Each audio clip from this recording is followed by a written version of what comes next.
Hello everyone, welcome back to my Revitstudio. Today I'm going to show you how I do my area floor plan and area schedule in Revit, and we started right now. So we will be working on this double-story house today. If I go to my ground floor plan, and you can see I already draw in my property boundary line here as well. For this type of project, we can use area plan to generate a color floor plan. Under the view tab, click the plan view drop-down menu and select the area plan. In here, you got two options to choose from. It's rentable or gross building type. I normally go with the gross building. And you will have to select the plan view. First one going to be my ground floor and click OK. Revit will ask you if you want Revit to automatically generate the boundary line.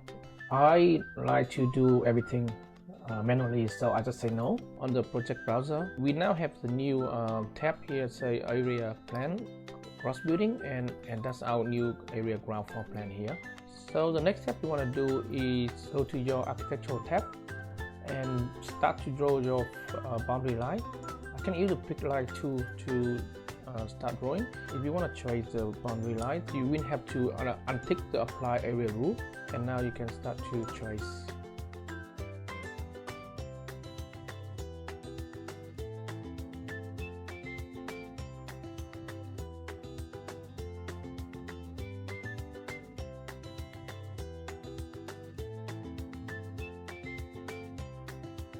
So I already set up my own keyboard shortcut for the area boundary, which as you can see is the A1 here. So I just type A1 and then I can start drawing again.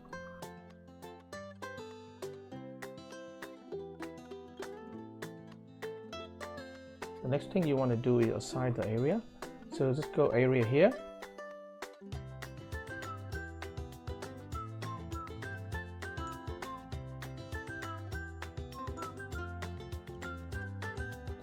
So this will be my garage.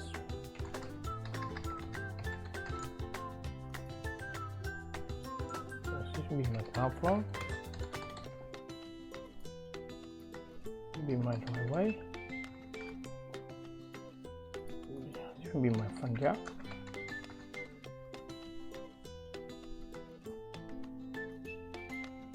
This will be my porch. And this will be my backyard. I want this floor plan to have color, so under my annotate, I just go and drop in my color fill legend. It will be the type will be area cross building, and at the moment this is just a default Revit color scheme. So click OK.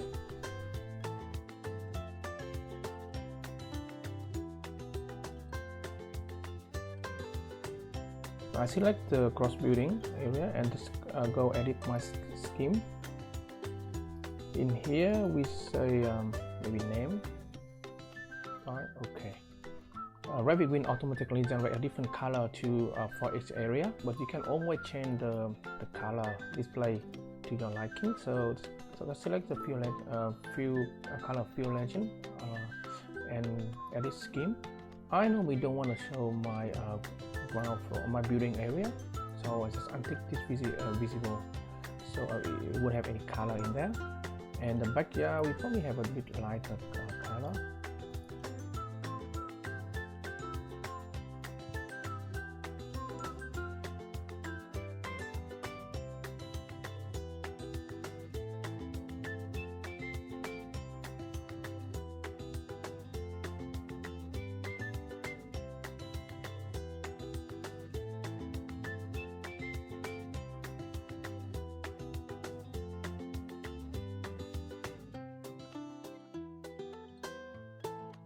And obviously I need to untick that porch area as well. Apply OK.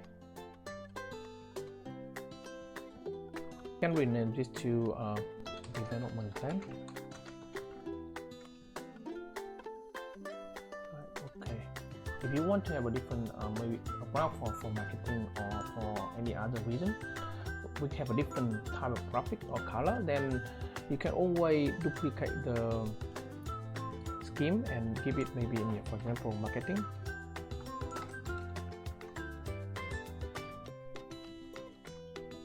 Now we just repeat the same step to create the area plan for the first floor.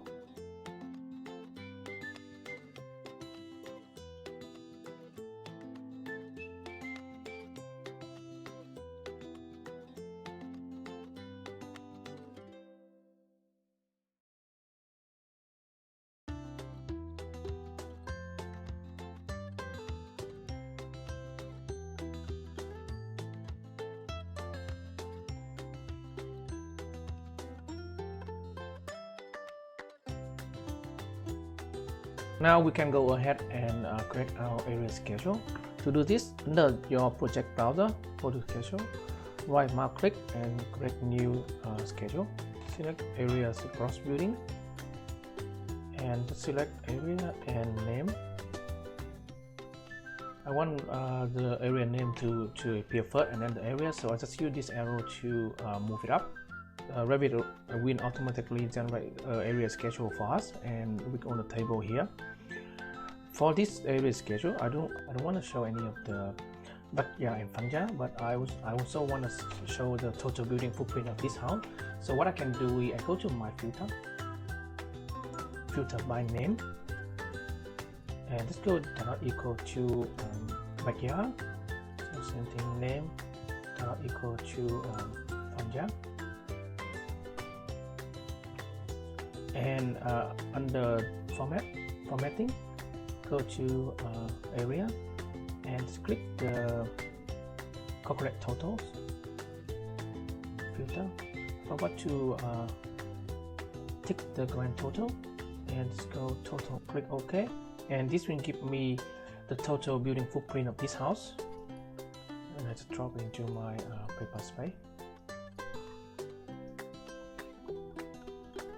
Oh, actually I forgot to include the driveway, so let's go back here and edit schedule.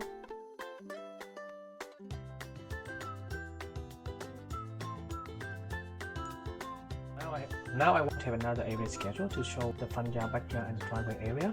So to do this, just duplicate the area schedule we just created. Just rename it.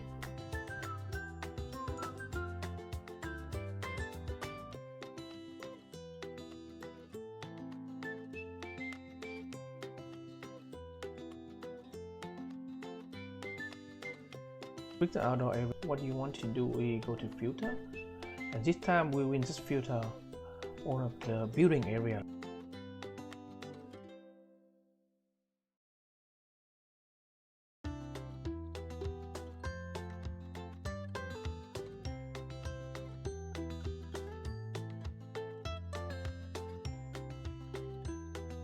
As you can see, that's how easy it is to create a new area floor plan and also the area schedule in Revit.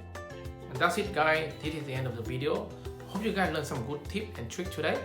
Don't forget to like and subscribe to my channel if you enjoy watching this, and goodbye for now. I will see you in the next video.